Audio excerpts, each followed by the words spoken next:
The little black girl said, "Feed me, and I'll heal your son." The millionaire didn't believe her until the impossible happened, right then and there. "Security, get this thing out of here before I throw her out myself."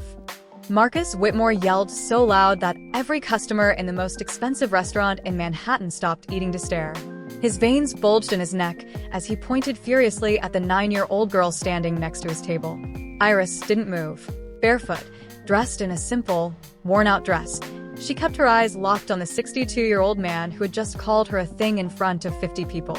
Her 12-year-old son, Dylan, sat in his wheelchair next to the table, watching in silence. "Please, sir," she said again, her calm voice belying her age. "I just need a plate of food. In return, I can cure your son." Marcus burst into cruel laughter that echoed through the gilded hall. "Cure? Do you think you're Jesus Christ?" he scoffed, turning to the other diners for validation. "Look at this, folks. A street urchin thinks she can do what the best doctors in the world couldn't." She had entered the restaurant like a ghost, floating. No one had seen her pass the reception, security, or maitre d'. She had simply appeared, walking straight toward Marcus' table as if she knew exactly where he'd be. "My son has been paraplegic for 4 years," Marcus continued, voice sharp. "I've spent $3 million on the best specialists in the world. And you, a filthy little girl who probably can't even read, think you can help him?" Dylan tugged discreetly at his father's sleeve. "Dad, maybe?" "Shut up, Dylan," Marcus snapped without looking at his son. "She's trying to scam us." Iris didn't flinch, but her eyes changed. An intensity flickered there that made Marcus instinctively step back. She stepped forward and gently placed her hand on the arm of Dylan's wheelchair. "Do you feel anything in your legs now?" she asked softly. Dylan's eyes widened. I feel tingling." "Stop this nonsense," Marcus shouted, shoving the girl hard enough to make her stumble. "Don't you dare touch my son." But Dylan was staring at his legs, amazed. "Dad, something's happening. I can feel it." "You can't feel anything," Marcus roared, losing control. "It's all in your head. This monster is manipulating your mind." Silence fell. Even the waiters froze. Marcus had crossed a line. Iris stood up slowly and brushed the dust off her dress. She looked at Marcus with a calmness that sent a chill down his spine. "You just made a very serious mistake," she said, voice low but resolute. "You threatening me?" Marcus barked, but was cut off when Dylan cried out, "Dad, I can move my toes." All eyes turned to Dylan, tears in his eyes, staring at his feet. Slowly, his toes shifted inside his shoes. Marcus turned pale. "Teach, that's impossible." Iris turned her back and walked toward the exit. "That was just the beginning," she said without turning around. "But now he'll have to earn back what you just lost." As she reached the doors, Dylan cried out, "Wait, please come back." But she didn't stop. At the door, she turned once more, her gaze meeting Marcus. In that moment, he felt as if she could see directly into his rotten soul. "Some mistakes can't be undone with money, Mr. Whitmore," she said, voice clear across the hushed room. "But maybe you'll learn there are things far more powerful than your hatred." The door closed behind her. Silence followed. Dylan continued to wiggle his toes, tears streaming down his cheeks, while Marcus stood frozen, paralyzed for the first time in his life. If this story of second chances touched your heart, don't forget to follow for the rest of the journey, where a little girl transforms the life of a powerful man in a way he never saw coming.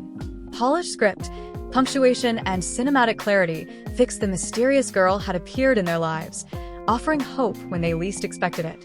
"It's impossible," Marcus muttered, studying the investigators' reports. "It can't be the same person." But the descriptions were identical. A black girl, 9 years old, intense eyes, a supernatural calm. And she always appeared in people's darkest moments, offering exactly what they needed to start over. Dylan watched his father sink deeper into obsession. "Dad, maybe we should just thank her for helping me." "Thank her?" Marcus turned on him in a rage. "She humiliated me in public. Made me look like a monster in front of 50 people. I won't rest until I find her and prove it was all a cheap trick." What Marcus didn't realize was that every word of hatred, every action driven by arrogance and prejudice, was being carefully observed by eyes he couldn't see. He thought he was hunting Iris, but in fact, he was being watched the entire time. Every display of his true nature only confirmed what she had known from the moment she first laid eyes on him. For a moment, as Marcus shouted alone in his office after another day of fruitless searching, he almost looked like a broken man seeking redemption. But anyone who knows the true nature of arrogance knows it disguises itself as desperation when it doesn't get what it wants. And that some men must lose everything before they understand they never had anything that truly mattered. Iris watched Marcus through the window of the corner cafe, her small fingers wrapped around the mug of hot chocolate the owner had offered her for free. It was the third time that week the millionaire had walked down the same street, yelling at passersby and showing a blurry photo of her to anyone who crossed his path. $50,000 for information, he shouted, eyes bloodshot, beard unshaven. Someone must know this girl. Sarah Mitchell, the cafe owner, dried her hands on her apron and approached Iris. At 45, Sarah had immediately recognized the girl from the newspaper descriptions. But she'd also seen something deeper in Iris's eyes. "He's been looking for you for weeks," Sarah whispered, sitting next to her. "Are you really who I think you are?" Iris nodded serenely. "Yes. And he won't stop until he finds me." "Why don't you hide? Move to another city?" Iris took a sip of her chocolate. Because sometimes people need to confront who they really are before they can choose who they want to become. Sarah studied her face. 3 months ago, her cafe was on the verge of bankruptcy. Large chains had moved into the neighborhood. She couldn't compete. That was when a little girl showed up at her door, soaked from the rain, asking for a glass of water. "You're not going to close," Iris had said, with absolute certainty. "Something will happen that will change everything." The following week, a famous food critic discovered the cafe by chance and wrote a review that made it the most sought-after meeting place in the area. Sarah never understood how. "You've helped so many people," she said softly. "Why did you help the son of that horrible man?" "Because Dylan didn't choose his father," Iris replied. "And sometimes, to save a good person, you have to change a bad one." Marcus appeared at the window again, now with 2 private investigators. He gesticulated wildly, clearly frustrated by another day of failure. "This child is not normal," he yelled. "No one just disappears like this. She must be hiding with someone." Iris watched closely. Over the past days, Marcus had grown increasingly cruel in his search. He had confronted employees at shelters, threatened poor families, bribed police. Yesterday, he had stormed into an elementary school, disrupting classes and scaring children. When the principal tried to stop him, Marcus shouted, "These people always protect their own. You know where she is." "He's getting more dangerous," Sarah observed, watching Marcus shove an elderly man. "Yes," Iris agreed. "And that's exactly what needs to happen." "How so?" Sarah frowned. Marcus Whitmore built his fortune by destroying vulnerable people. He evicted families, bribed officials, fired sick employees. But he always did it behind the scenes, keeping his hands clean. Iris pointed to Marcus, now arguing with a street vendor. Now he's showing everyone who he really is. Every shout, every threat, every show of contempt is being witnessed. Sarah began to understand. "You're letting him expose himself. Better than that." Iris smiled for the first time. "I'm letting him document his own downfall." She pulled out a small, outdated phone. "Patricia Williams gave this to me last week."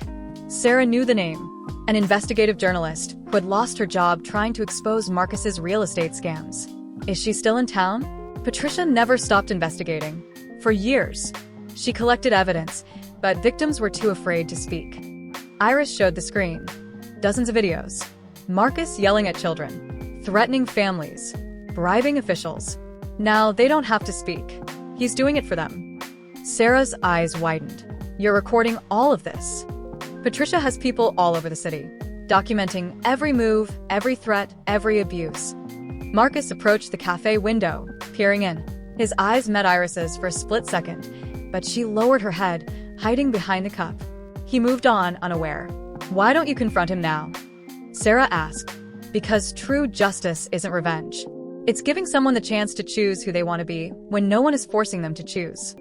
She stood, pocketing her phone. "Dylan is getting better every day.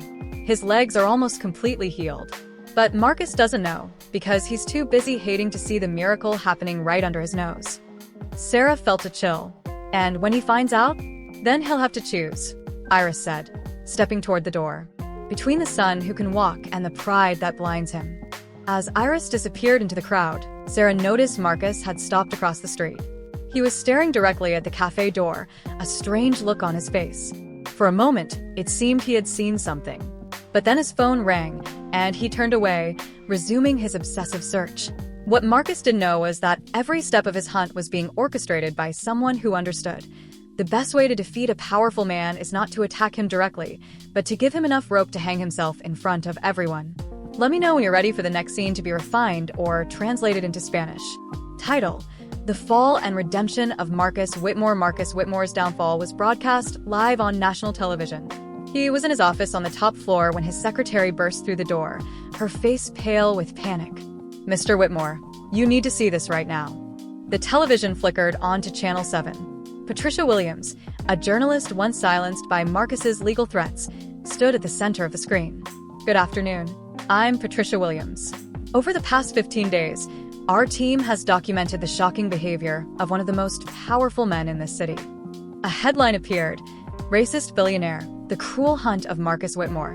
What we're about to see are real recordings of Marcus Whitmore, owner of Whitmore Enterprises, chasing a 9-year-old child through the streets with threats, bribes, and explicit displays of racism. The first video played. Marcus yelled at a street vendor, "These people always protect their own kind. You know where that stinking brat is." His voice was venomous as he shoved an elderly woman aside. Marcus grabbed his phone and furiously dialed his lawyer. "Richardson, stop this broadcast now. Sue them for defamation." "Marcus." The lawyer's voice was strained. "I'm watching it. I can't stop it. The recordings are legitimate, filmed in public." The second video rolled. Marcus stormed into an elementary school, terrifying children. "Where's that monkey? I know you're hiding her." His secretary gasped, covering her mouth.